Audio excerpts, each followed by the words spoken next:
bit about the power of Bhakti.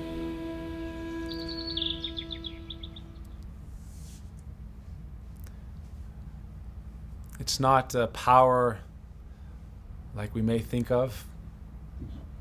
There's many forms of power, strength.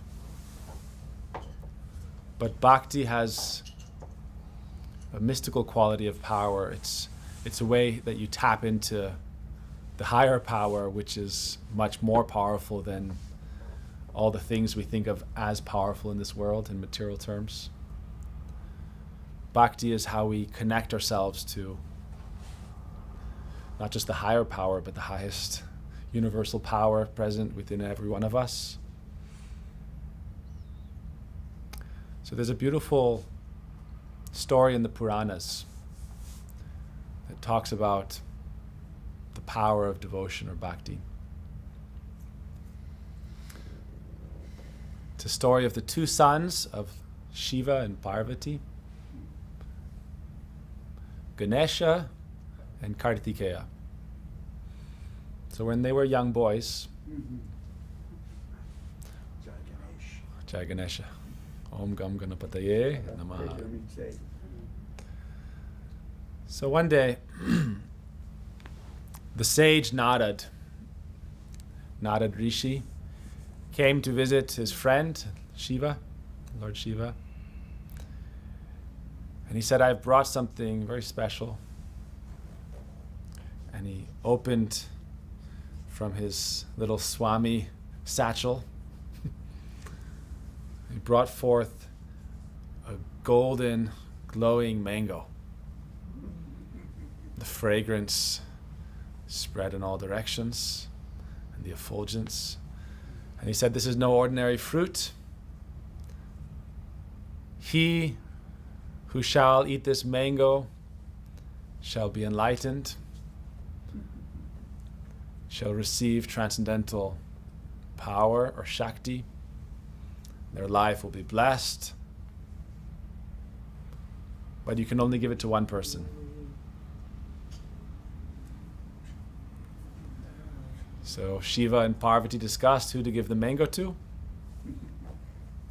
They didn't want to take it for themselves. They said, we'll give it to one of our sons.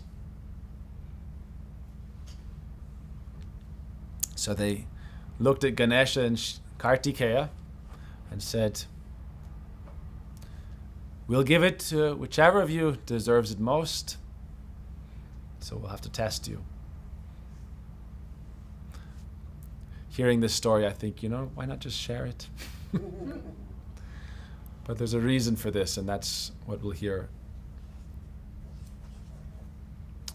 So Shiva gave a test, and he said, whichever one of you can travel around the whole world 3 times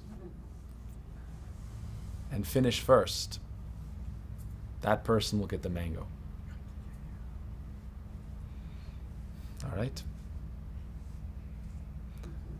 So, as these divine beings have, they have a carrier, a sacred Vahan, which means a spiritual airplane in a way. Kartikeya flew Peacock. Peacock Airways. And he immediately got on his celestial peacock and raced off, flew off. And Ganesha was sitting there thinking, what am I going to do? Ganesha, who knows who his airplane is, his ride? It's a rat. It's a mouse. Very diminutive, very humble. So he thought, what to do? And he sat there and he meditated. As he was meditating, Kartikeya passed by the first round. So then he opened his eyes and he looked to his parents, Shiva and Parvati, and he offered them his pranam. And then with humility and their permission, he circumambulated them Once, twice, 3 times. And then again Ganesha offered his pranam and sat down again and closed his eyes and began to meditate. And as Kartikeya spun around the second time, and then the third time, and then he came exhausted, perspiring, but feeling very good about himself. He did his best, worked very hard. He came in front of his parents, and he looked at his brother and thought, look, he didn't even try. He's just sitting there meditating. But he has a little cheeky smile. Ganesh is very content, very happy. So Ganesh is sitting there smiling. And Kartikeya says, oh, dear master, dear father, Shiva, dear mother, O Mata, can I have my prize? Can I have the mango? And they said, you know, you definitely earned it, but there's nothing we can do. We have to give it to Ganesha. Ganesha more than earned it. He honored it. He understood. And Kartikeya was upset, thinking, this is not fair. He didn't even do anything. What did he do to deserve it? And they said, Ganesha, speak. And he said, the whole world is within my beloveds, my parents, Shiva and Parvati. What can I do of my own efforts, my own might? My strength is weak. I am not fast. Definitely, oh brother, you have more valor than I. You have more strength than I. You have more speed than I. But since I didn't have anything I could do, I thought, you know what's the highest thing I can offer? My devotion, my love, my honor. And I see the whole world within my parents. And not only that, he said, Shiva is Bhagavan, the Supreme. And Parvati is the Supreme, also Shakti. And so, seeing the Supreme within them, I circumambulated them. And they gave him the mango. And maybe he shared it. The story doesn't tell. I like to think, you know, maybe he shared it. Actually, Ganesha shares all the blessings he has. He's the remover of obstacles. He's very generous. So for me, this speaks of the power of bhakti, devotion. What we find in bhakti isn't necessarily more activity, although bhakti is also action, love and service, singing, offering of arati. There's so many actions of bhakti. But what having bhakti, not doing bhakti, accomplishes, because we think of bhakti as doing something. Bhakti is actually, in our conception, like we have this beautiful sign here, water is mood, am I right? Water my blood, okay, well water is also mood, rasa. Water my blood, I was thinking water is my mood from here. So, bhakti is a mood, the mood of devotion, but that mood also has a source, and that is ultimately in our conception, the goddess. Whether you see her as Parvati or Shri Radha or Lakshmi, ultimately we understand bhakti comes from her. And while we're out in the world trying to accomplish great things and perform great deeds, you know, by the simple little things, the offering of devotion, the prayer, singing together, we can accomplish so much. You see Ganesha, by the blessing of Shiva and Parvati, he's able to help everyone. How much power he has. And so a lot of what the bhakti path teaches us is how we can kind of let go of the lower self, the false self, while also embracing and loving the self. But how we can evolve and tap into something greater than ourselves. and how we can recognize where real value is also. That value isn't just in the world of things or matter. Value is in the spirit. The spirit resides in every one of us. So if we learn to honor each other and circumambulate each other, it's also like circumambulating the world in a way, right? While everyone's busy, we were talking last night, I won't get into politics, but while people are busy trying to conquer the world, you could say, there's a famous song of the Mother Earth, and she's laughing and saying, everyone's trying to conquer me. But really, you're just like kids. Like we see building sandcastles. And I'm watching you come and go like a dream, like a moment passing. And so Mother Earth is very peaceful. You see pictures of Mother Earth, very tolerant, very compassionate, very wise. So there's a verse about Bhakti that says, Bhakti gives you the power to possess the absolute. Bhakti gives you the power to perceive the absolute. Bhakti gives you the power to bring the absolute into your presence. And nothing else has that power but Bhakti. Because the Supreme, the Almighty, the Source, what can we, the small, do to conquer the infinite? But by our offering of devotion, you see, like Ganesha pleased Shiva, Parvati. They were pleased and they bestowed their blessing upon him. Narad in this story represents the Guru. And he's showing who does God bless? Not just the doer of great deeds.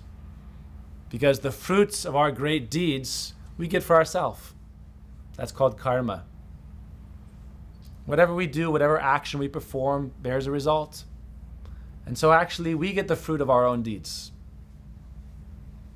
But you see how Ganesh, by his simple act of devotion, another thing about devotion is it gives clarity. A story we've probably all heard is the story of Draupadi. When she was being dishonored, at first she was trying to protect herself, but ultimately she just surrendered to the divine. And then she had an infinite source of protection, of strength. So this is the beauty and the power of Bhakti. There's another story I'd like to share that also talks about Bhakti and a little bit about kirtan. It's said by Sri Chaitanya, who is, in our understanding, the dual incarnation of Shakti, Shaktiman, lover and beloved, energy, energetic, the divine feminine, the divine masculine, Radha Krishna. So Chaitanya is considered one of the founders of kirtan.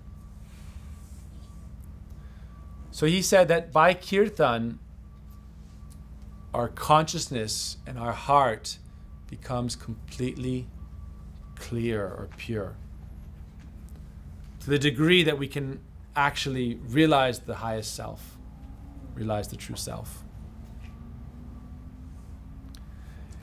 And people may say, oh, there's so many more productive things you could be doing.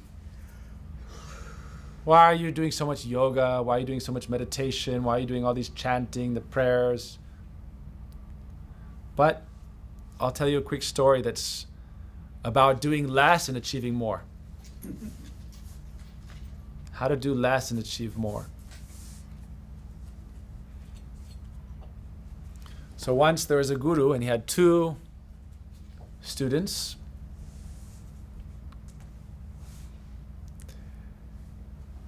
And he gave them each 1 rupee, which is like $1. And he said, by tonight, I want you to fill up an empty room in the ashram with whatever you can purchase with this rupee, like $1. So there were 2 empty rooms. He sent them off in the morning. He said, I'll see what you have done by tonight. So come evening, he came and he saw the two boys. He asked the first one, show me what you've done. So the boy was tired, perspiring, little cloth was very dirty. He said, I've worked very, very hard, Gurudev. I tried my best. I hope you are pleased. He opened the door to his room and all sorts of rubbish came out. You know, like when you open a room and everything just falls, like a closet, you can imagine, everything's falling out. He opened the door and everything fell at his guru's feet. But what fell at his guru's feet? Old leaves, some old variety of things, not plastic at that time, thankfully. It's ancient India. So he said, what did you do? He said, I took that dollar, that rupee. I couldn't find anything to fill up the room. So I found a street sweeper and I said, can you help me? I'll give you the dollar. And everything you're collecting today, let's bring it. I'll help you. We'll bring it and we'll fill up the room. I have to fulfill the task. And Gurudev said, good effort, good try. Thank you for your endeavor. So he went to the other student. He said, what have you done? So the other boy opened the room and there was nothing in there. It was empty. The Guru said, what, you didn't even try? He said, no, Gurudev. Just one moment. And he walked to the center of the room and then he pulled out a candle and he set it in the center and he lit the candle and walked out and said, oh Gurudev, I did my best.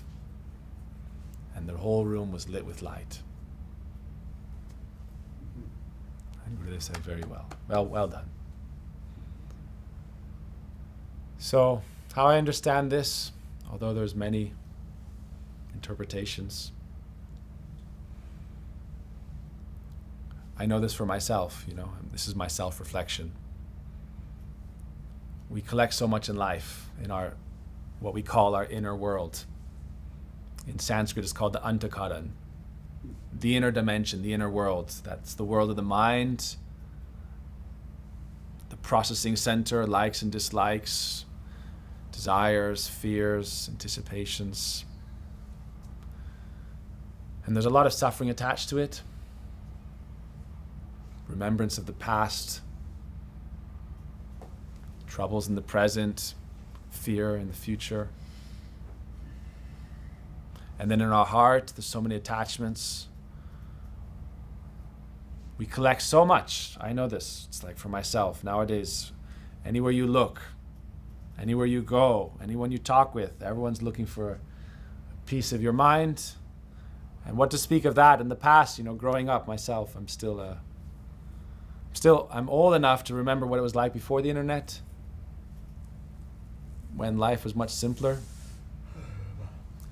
There was less clutter, I would say, in my internal world. And so kirtan and bhakti and meditation, a lot of what it helps do is calm down the mind, help us clean the room of our consciousness, become more still, become more empty. And then you can start to select what you want to bring into your world. Our gurus would say, we have free will. How we use it determines the outcome of our life. And often it's not just what you do, it's what you don't do in life that counts.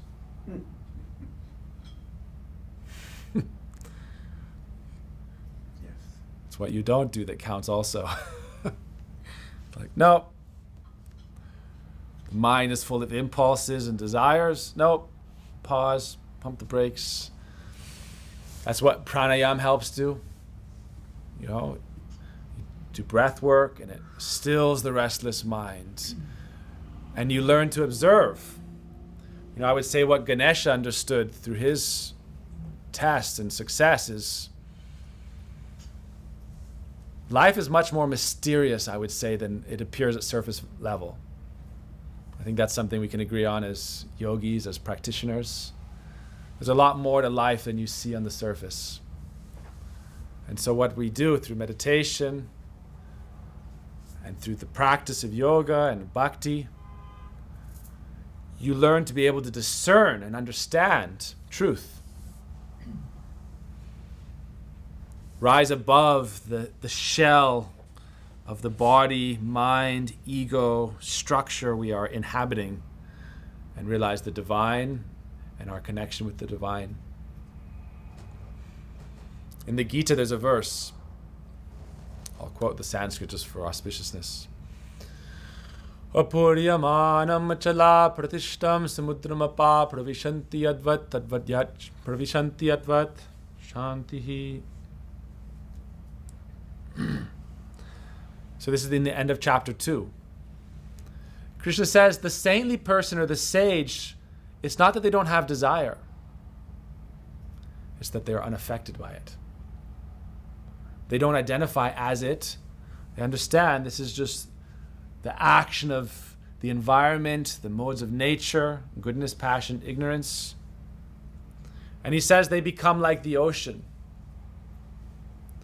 All the rivers of all different desires may be flowing into the ocean of their body, their mind, their inner world. But they are able to just observe and let it pass like the seasons passing. And this is the secret given in the Gita. Krishna says, who can understand karma, akarma, vikarma? Even the wise have difficulty understanding what is action, inaction, pious action, impious action. He says, actually, the soul is just the witness, not doing anything. Here we are in life, right? Morning to evening, we can observe our life, our day. What are we doing our whole life? And yet Krishna says we're not doing anything. It's just the passing of a dream. But, to speak about bhakti again, we can approach this concept with our mind, with our intellect. It's very hard to actually transcend, evolve on our own efforts. So for me, this is also the lesson I learned from these two examples, these two stories. I can work hard all day, all night, my whole life, and not achieve the results that someone can do with a small effort, little effort. Again, it takes a willingness to connect to the divine. That's why we have prayer. That's why we have faith. That's why we have devotion. That, oh great spirit, however you want to see it or understand it, whatever you want to call it, I accept you exist. I pray to you. I take shelter of you. I beg for connection with you.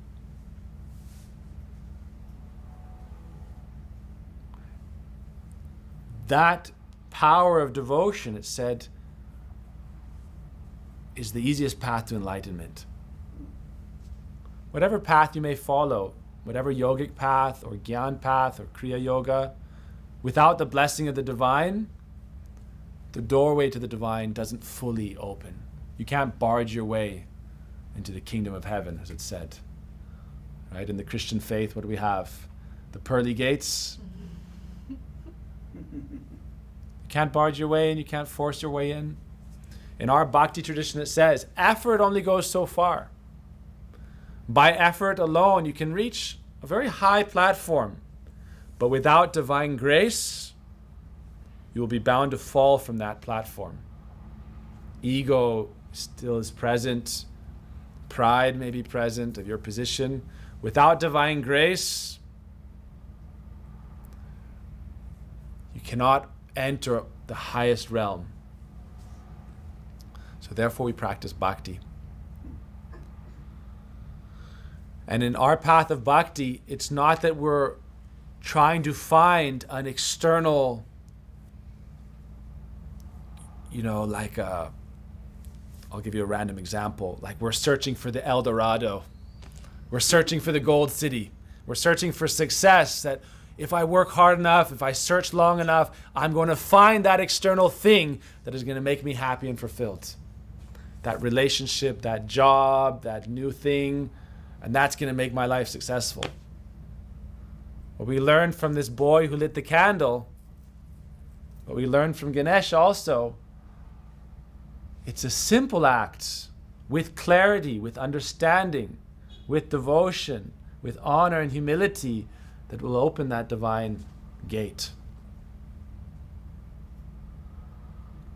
There's one more quick story, and it's along the same line.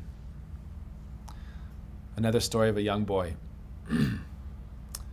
So once there was a young boy who was orphaned. No parents. From childhood, he had lost his parents. And he had practically nothing. He lived where his father and mother were, but they had this simple straw, dilapidated hut, nothing really worth speaking of. You know, maybe a few hundred square feet of land.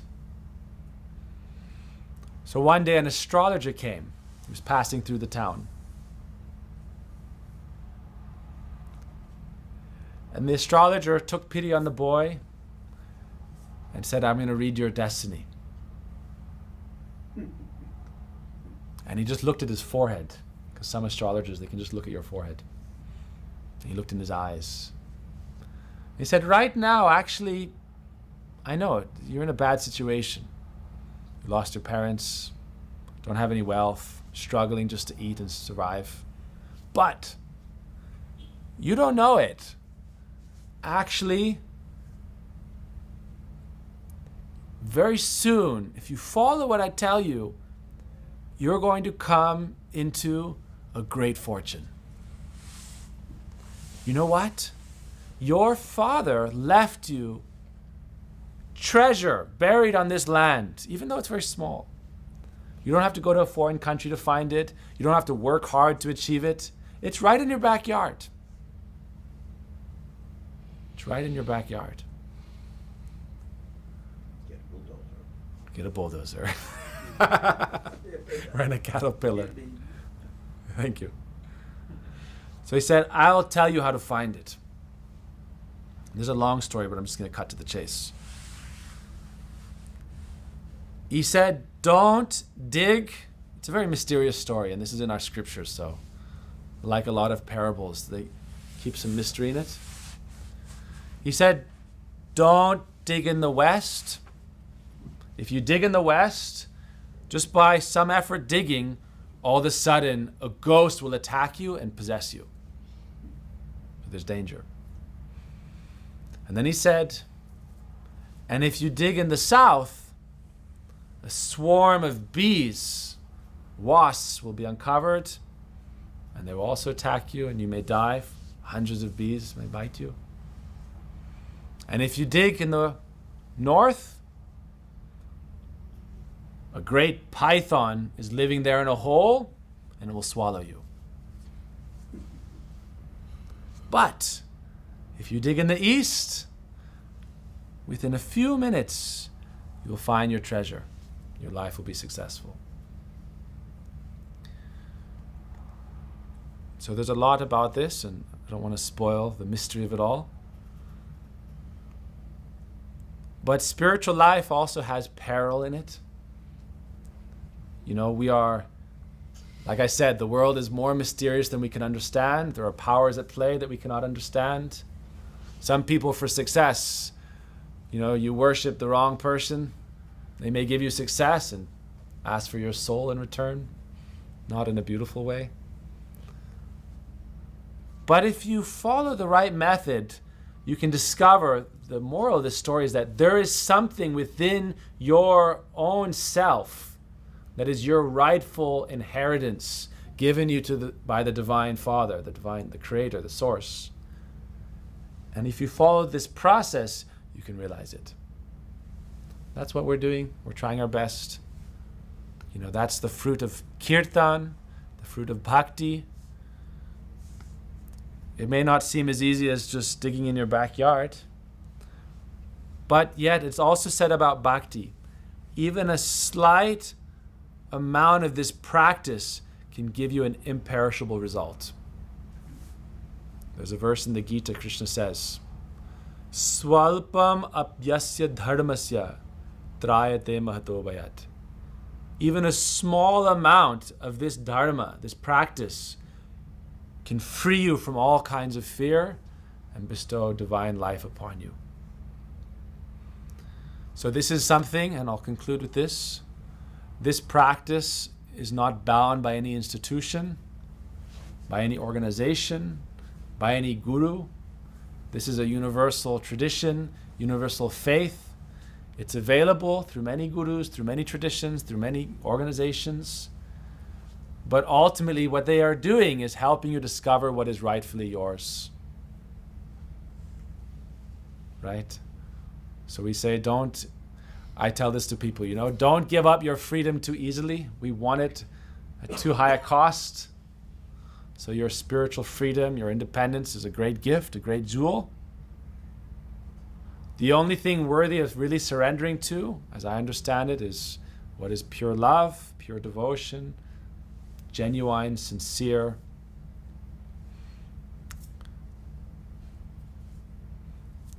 For each of us, we have our own, what we say, our inner guide, our super soul.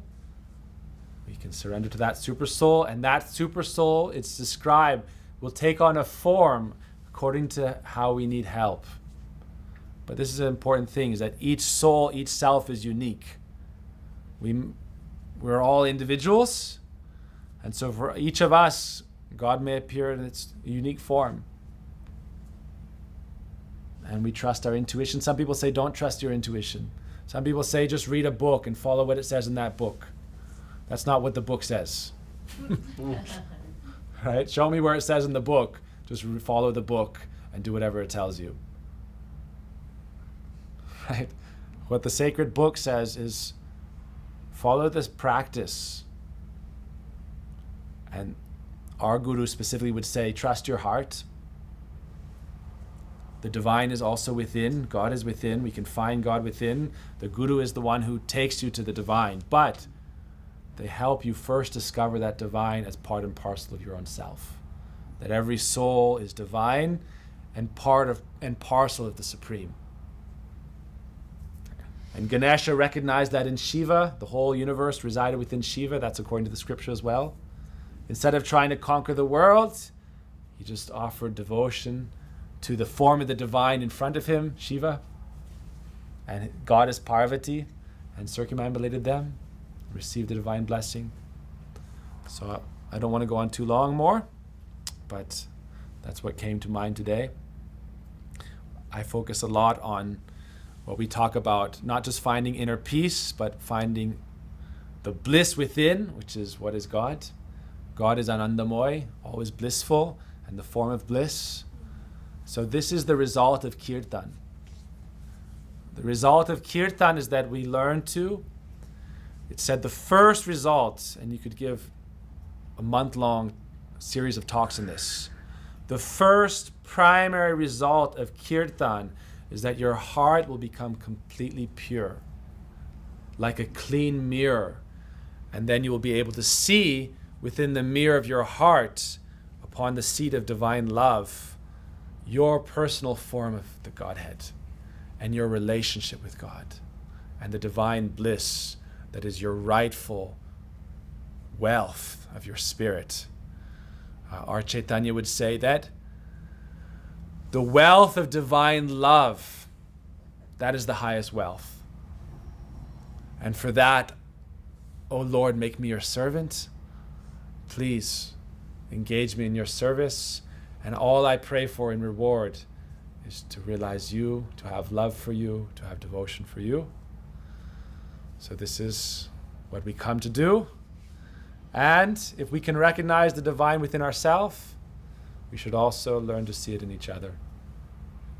We are not all existing alone, as our friend here saying beautifully. We're also praying that may all beings achieve peace and happiness and fulfillment.